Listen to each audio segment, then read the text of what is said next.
Iran और Israel के बीच चल रही इस जंग को लेकर अब नॉर्थ कोरिया भी बीच में आ चुका है। नॉर्थ कोरिया ने अमेरिका और यूरोपियन देशों को खुली चेतावनी दे दी है। क्या चेतावनी दी है अभी आप लोगों को बताऊंगा, लेकिन उससे पहले आप लोगों को दो अपडेट बता देता हूं। सबसे पहला अपडेट यह है कि ईरान की तरफ से आज सुबह जो हमला इजराइल पर किया गया था, उसमें दोस्तों अब खबर ये आ रही है, तुर्किश मीडिया ने दावा किया है कि उसमें 45 इजरायली मारे गए हैं और 147 इजरायली घायल हुए हैं, जिनका अस्पताल में इलाज चल रहा है। जी हाँ, ये लेटेस्ट अपडेट है। इससे पहले मैंने आप लोगों को कम आंकड़ा बताया था और ये भी कहा था कि यह आंकड़ा और भी बढ़ सकता है।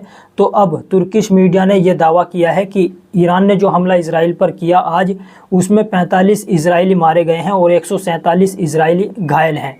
दूसरा अपडेट यह है कि अमेरिकी रिपोर्ट ने एक दावा किया है, अमेरिकी एक न्यूज़ एजेंसी ने दावा किया है कि अब इजराइल के पास 10 से 12 दिन तक का ही मिसाइल स्टॉक बचा है। यानी उसके पास अब मिसाइल ख़त्म हो रहे हैं। 10 से 12 दिन तक का ही अब उसके पास, इजराइल के पास, जो खुद को सुपर पावर समझता था, अब उसके पास 10 से 12 दिन तक का ही मिसाइल स्टॉक बचा है। यानी अब समझ में आया, अब दुनिया समझ रही है कि क्यों ये नेतन्याहू बार बार अमेरिका के सामने जा रहा है और उसके सामने गिड़गिड़ा रहा है कि आओ इस जंग में शामिल हो जाओ। दूसरी तरफ अगर आप ईरान को देखेंगे, ईरान के पास तो मिसाइलों का भंडार लगा हुआ है, बल्कि ईरान की तरफ से तो ये कहा गया था कि हम तो अब तक जो इस्तेमाल मिसाइलें कर रहे हैं वो तो हमारी पुरानी मिसाइलें हैं जो हमने पहले बनाकर रखी हुई हैं, उनको चलाने का अब तक मौका नहीं मिला। अब जब मौका आया है उनको मिसाइलें चलाने का, तो हम जो हमारे पास पुरानी मिसाइलें रखी हुई हैं हम तो उनको ही इस्तेमाल कर रहे हैं। जबकि अगर दूसरी तरफ आप देखेंगे, नेतन्याहू के पास अब 10 से 12 दिन तक ही ये ईरान के सामने टिक पाएगा अकेला, तभी ये दूसरे देशों को इस जंग में घसीट रहा है। नॉर्थ कोरिया ने अब इसको लेकर क्या कहा है, चेतावनी दे दी है यूरोपीय और अमेरिका के देशों को। यह आप खबर देख सकते हैं, ग्लोबाई की खबर है। इसमें क्या लिखा है दोस्तों, नॉर्थ कोरिया ने इजराइल के ईरान पर हमले को क्राइम अगेंस्ट ह्यूमैनिटी यानी मानवता के खिलाफ अपराध बताया है और अमेरिका और यूरोपीय देशों को चेतावनी दी है कि वे जंग में हिस्सा लेकर या आग भड़काकर स्थिति को और ज़्यादा खराब न करें। नॉर्थ कोरिया के विदेश मंत्रालय के प्रवक्ता ने कहा कि इजराइल के हमले ने पूरे मिडिल ईस्ट में एक नया बड़ा युद्ध का खतरा खड़ा कर दिया है और यूएस और यूरोपियन देशों को इस तनाव को बढ़ाने से बचने की सलाह भी दी है नॉर्थ कोरिया ने।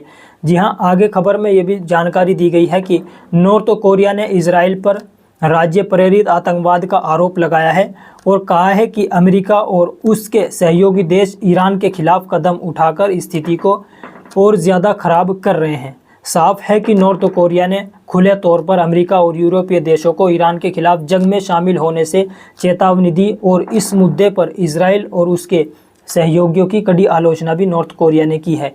और ये इंडियन मीडिया में भी छपा है, यह खबर जो है इंडियन मीडिया में भी आ चुकी है।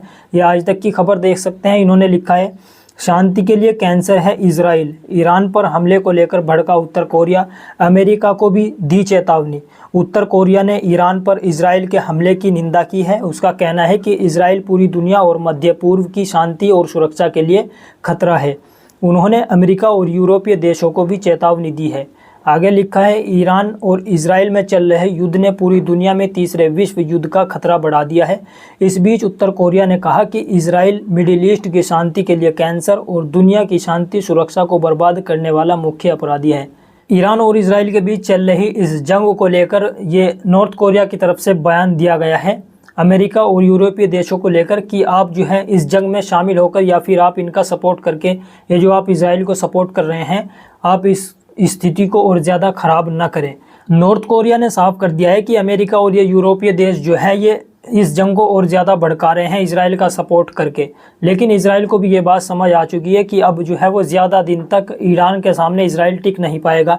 इसीलिए वो अमेरिका के सामने बार बार जाकर मदद मांग रहा है, गुहार लगा रहा है कि आ जाओ इस जंग में शामिल हो जाओ। तो ये अपडेट था। आप लोगों की इस अपडेट के बारे में क्या राय है, नीचे कमेंट बॉक्स में ज़रूर बता दें। वीडियो को लाइक कर दें, चैनल को सब्सक्राइब नहीं किया सब्सक्राइब कर लें। इस तरह की अपडेट आप लोगों को मिलती रहेगी।